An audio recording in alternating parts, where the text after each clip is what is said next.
Hello everyone, this is Advocate Ashi Pawar, Senior Legal Associate, NRI Legal Services, and today we are making this video on the topic of property disputes faced by the NRIs and their possible solutions. So the reason is why we are making this video is that we consider that we should aware the NRIs regarding their rights and liabilities towards their concerned properties in India, as we NRI Legal Services provide all kind of services for handling the matters of NRI properties. So we know that most of the NRIs own property in India. They do make arrangements to protect their rights in their properties. Like we have seen many NRIs appointing caretakers in their property for looking after the day-to-day affairs of their properties. But still they somehow fall into property disputes and they have to fight for it.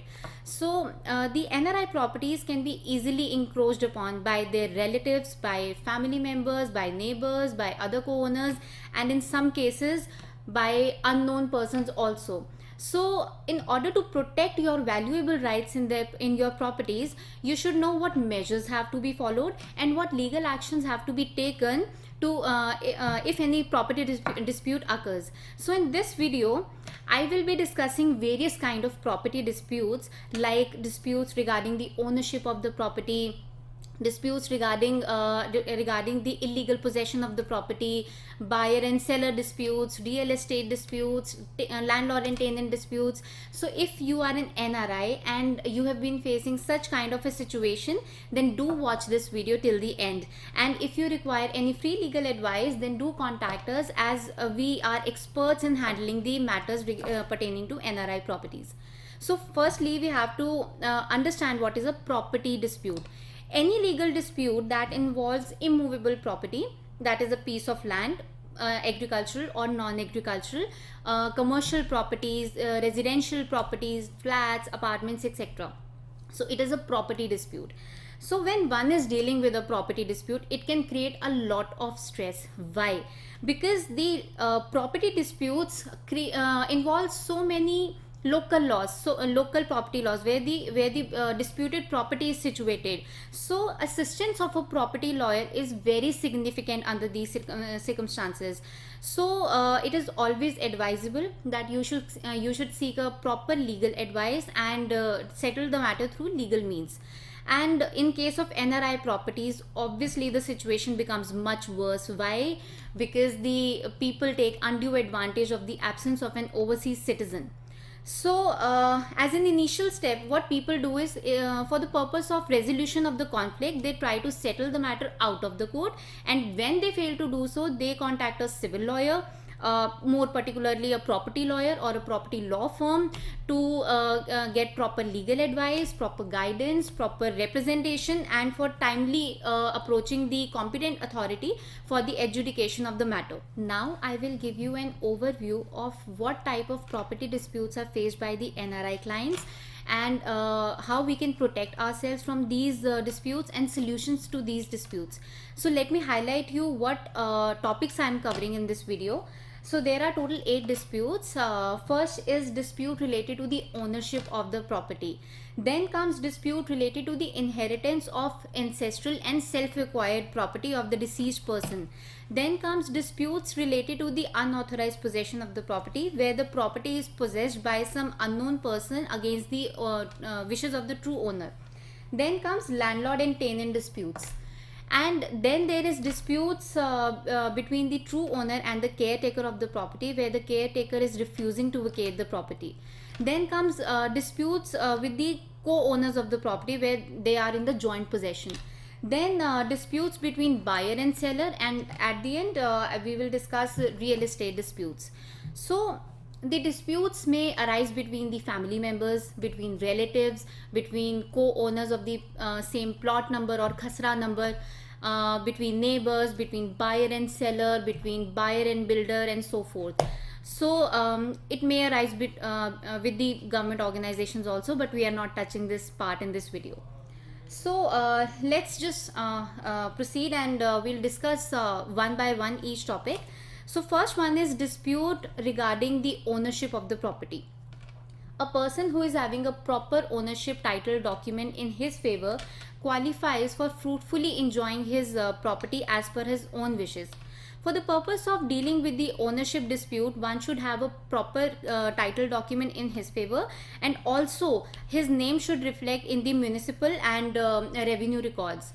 So, if you're not in possession of these valuable documents, the other party will definitely make use of this flaw.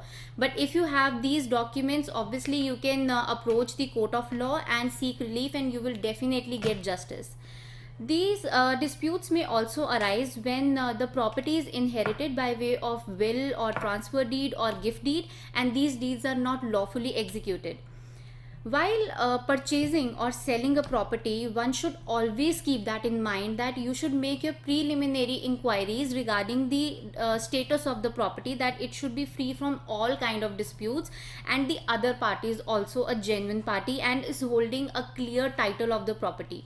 We get many NRI client queries regarding this, and once we were approached by a client, and he told his situation that he purchased a property in India, and later on he came to know that some other person is also claiming ownership on that same property on the basis of some other sale deed. So he wanted us to guide him what he can do, how he can claim back his property. So friends, the law says that when there are two sale deeds, the first one will always prevail. So the point here is, always while selling or purchasing the property, you should make your inquiries, and you should always be sure that the property is free from all kind of encumbrances.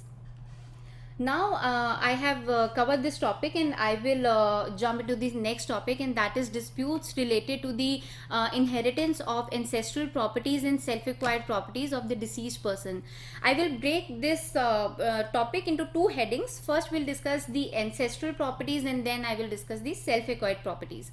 So ancestral properties, what are ancestral properties? It is a property which is devolved upon heirs by the three generations above them. So the dispute regarding the ancestral property arises when it has to be decided who is the rightful owner in this property. And the huge and the main challenge in this is that you have to prove the ancestral nature of the property. Whenever a karta of the family disposes of the land which directly affects the legal rights of the next generation, obviously this disposal is challengeable in the court. Now I will come to the self-acquired properties. Self-acquired properties are inherited by way of natural succession or by way of will. Please note that wills are only applicable in case of self-acquired properties and not in case of ancestral properties. So when one is seeking ownership on the basis of will, the original will and the original death certificate of the testator needs to be produced before the competent authority while setting up your claim. So the property can also be given through gift deed or transfer deed, but you have to make sure that these deeds are made in accordance with the law. Disputes regarding who is the rightful successor of the property can be settled through the court of law.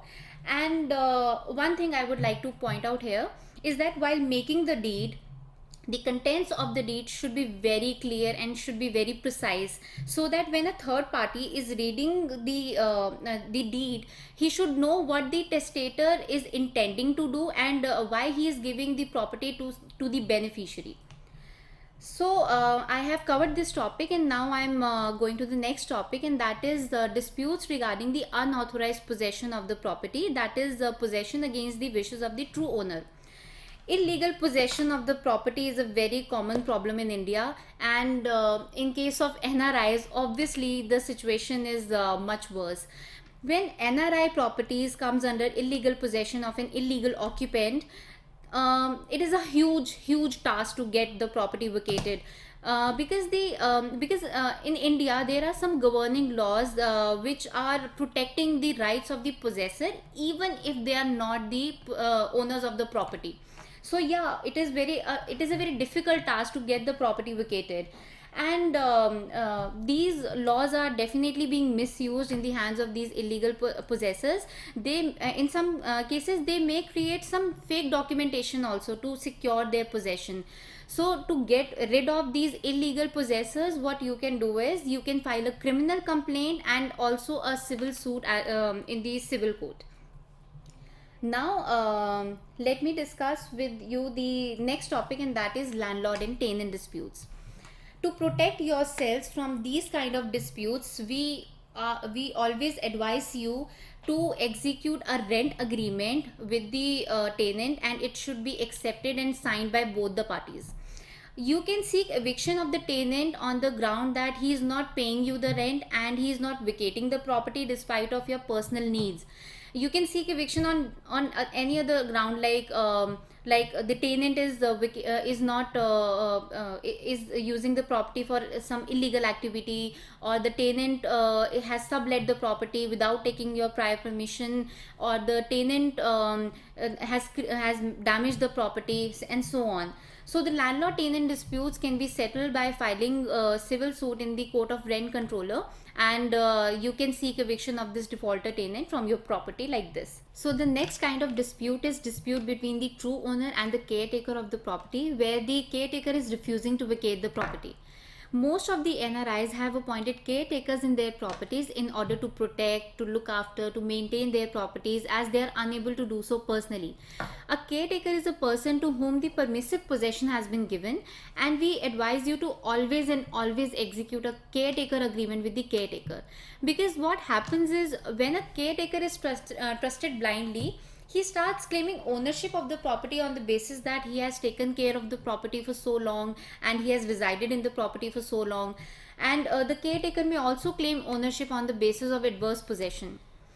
Once an NRI client contacted us, and he was very worried because he was facing this problem that his caretaker is claiming ownership on his property on the basis of adverse possession, as he was residing in that property for the last 15-16 years. There was no caretaker agreement in picture. When we discussed this matter with the client, he informed us that he had some documents showing that he had sent money in the bank account of the caretaker for the maintenance of the property, and he also had some photographs showing that he had and his family members have resided in the property whenever they have visited India. So friends, these documents are very very important and hold very heavy material evidentiary value in the court. So you should always keep these documents with you. And if you want to know about the concept of adverse possession, please refer to the video made by Advocate Nidhi Singh. So for the purpose of eviction of the caretaker of the property, you can file a civil suit in the court of law. So I have covered this topic, and now I am coming to the next topic. This is a dispute between the co-owners of the property where there is a joint possession. Most of the NRIs are holding properties in India, being co-owners of the properties, because these properties are inherited by way of will or natural succession from their forefathers. So the co-owners who are residing in India, what they do is they take over the possession of the property, and in some cases they even deny the legal rights of the NRI client. These disputes arising due to the joint possession of the property can be dealt by filing the suit of partition and separate possession, so that the share of every co-owner is separated by the court order. So the next dispute is dispute between buyer and seller. On the occasion of breach of any condition as mentioned in the agreement to sell, or any of the party refusing to execute a sale deed, these disputes can be dealt by filing a civil suit in the court of law. If you are a seller and the buyer is not ready to execute the sale deed, then as per the clause mentioned in the agreement to sell, you can always forfeit the earnest money paid by the buyer. An NRI can enter into an agreement to sell or sale deed through his power of attorney holder in India, if the NRI is unable to come to India for this specific reason. And make sure that the person to whom the authorization is being given is a trustworthy person, and the authorization document should be properly attested and notarized. I would like to again stress on this point that while purchasing or selling the property, you should make your preliminary investigations that the property is free from all kind of disputes, so that you should not face any issue in future. So the next dispute is real estate disputes. Real estate disputes are very very common in India, because the unfair trade practices are being committed on the part of builders and contractors. NRIs are the most affected ones in this scenario because builders hardly care to give them good service or timely possessions of their property, and sometimes they are sold such plots which do not exist in real, or they are asked to sign such incomplete documentation which creates discrepancies in future. So if you experience any kind of unfair trade practice on the part of builder or the contractor, you can file a complaint in the RERA courts or in the consumer courts for the speedy disposal of your case. After understanding the dispute in hand, the next question we are asked always is what is the timeline for the resolution of the dispute? So my answer for that would be there is no perfect timeline. We cannot give you any precise timeline. Reason being, every case has its own destiny. There are cases in which includes more than one legal issue, making the case much more complex and complicated, hence resulting into the extension of the timeline. So it is safe to say that contacting a property lawyer and handling the property matter through a property law firm is very much required for getting proper legal advice, proper representation, and proper disposal of the case. So friends, I guess I have explained the various kind of property disputes, the precautionary measures and the remedies. If you have any comment regarding this video, you can write us an email on query@nrilegalservices.com, or you can also leave your comment in the comment section. Also don't forget to like, share and subscribe our channel, and also don't forget to ring the bell button for the latest notification. Thank you so much.